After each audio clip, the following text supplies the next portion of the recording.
Alright everyone, yesterday the story broke about Alexander Smirnov. He was an FBI informant who, sort of helped break the story about the Bidencrime family. Some aspects of it. There are multiple layers of propaganda here.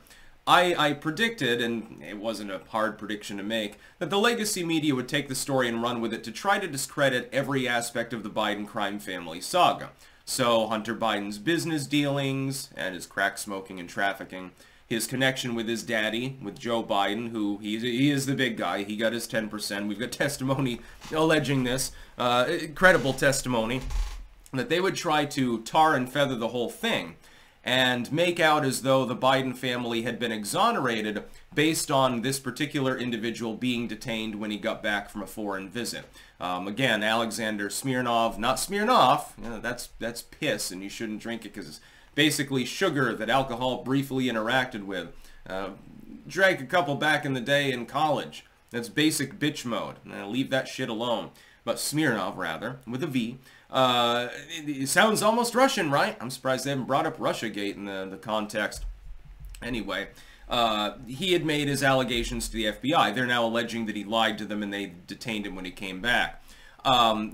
Here's the multifaceted propaganda we're seeing. Like here, from link in the description, archived, of course, like from MSNBC and the usual gang of idiots. The left-wing Legacymedia. They're saying, well, the right-wing narrative has been completely torpedoed by the jailing of Smirnov. There are several problems. First, you're assuming that the FBI is correct in surmising that he lied. This is just an allegation. They're alleging it. They haven't proven it in the court of law yet. Not that court of laws matter at this point. We see that on multiple levels too. Justice system's all fucked. So first, you don't actually have any proof that he lied in what he was telling to the FBI at the time as an informant. You don't have proof of that. So you're jumping the gun. And there's a reason for that, because it's election season. They really want to sanitize the Biden brand. The second problem is that he's not the only one who made rather similar allegations against the Bidencrime family. We have Hunter Biden's laptop. You're telling me that you trust the same FBI that covered that up and literally ran cover for the Biden campaign and then administration by getting big tech to censor people for even talking about it, claiming that it was a conspiracy theory, that it wasn't true, muddying the waters, putting out fake intel, etc., etc., etc., for months on fucking end. You're expecting me to believe that their charge against this apparent informant is actually true and not just a retroactive punishment for going against the Biden administration that the Uniparty loves so fucking much? Well, I don't trust that. I think it might just be retribution. I think that the charge might not even, it might fall out and not even result in a guilty verdict or anything like that. So that's level one.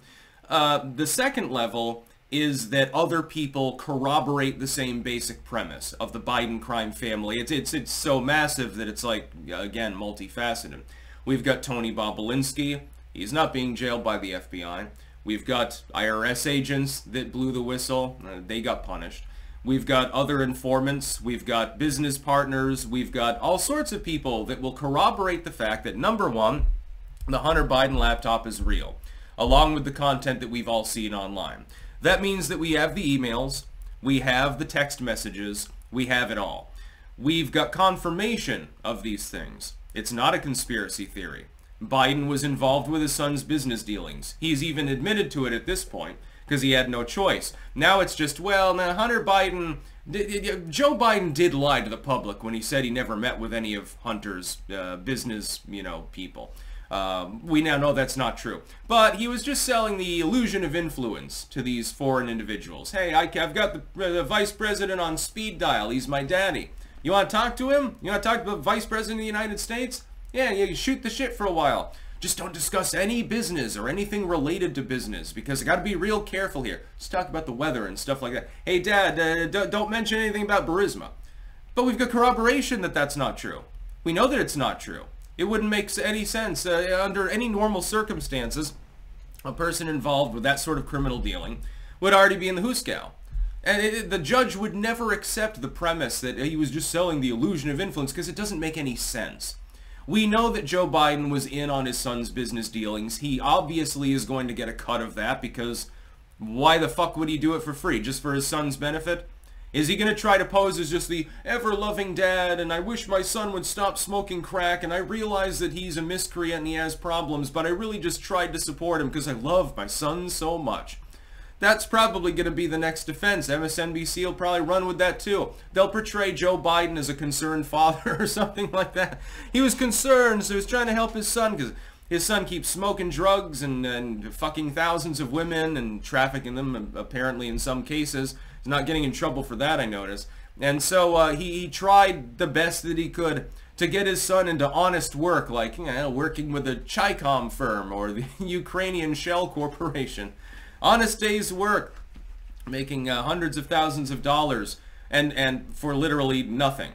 Why do you think he got so much money, Hunter? Probably because he was peddling influence, and it's not just the illusion. That wouldn't go over very well for very long. You would not be employed in that advisory capacity if all you could do is ring up dad and all he wants to do is talk about ice cream. That's not the point. It doesn't make sense. No reasonable person would construe it that way. On that suspicion alone, the average person would have been jailed, assuming that they were breaking the law in those dealings, which Biden was, breaking federal law. This is an AstroTurf.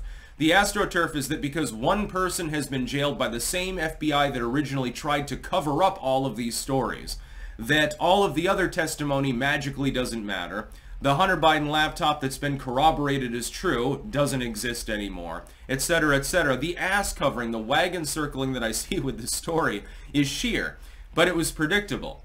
I said yesterday that this is exactly the kind of fluff piece that would happen. Now, they're trying to trot it out against a news cycle in which Navalny just died, so it's going to be difficult. They're going to need to ram it through for a few extra days because the White House has to respond to the assassination of Putin's main ethno-nat opponent. It's a bad news cycle for the Bidens. The hits keep coming. Between that and the Fani Willis testimony we're going to get literally this afternoon, which I will be watching part of, it's going to be fireworks. Now, nobody's even going to fucking see this story, so their wagon circling actually is rather watered down and useless and impotent. Sort of like Joe Biden's cock. That's about all. Peace out.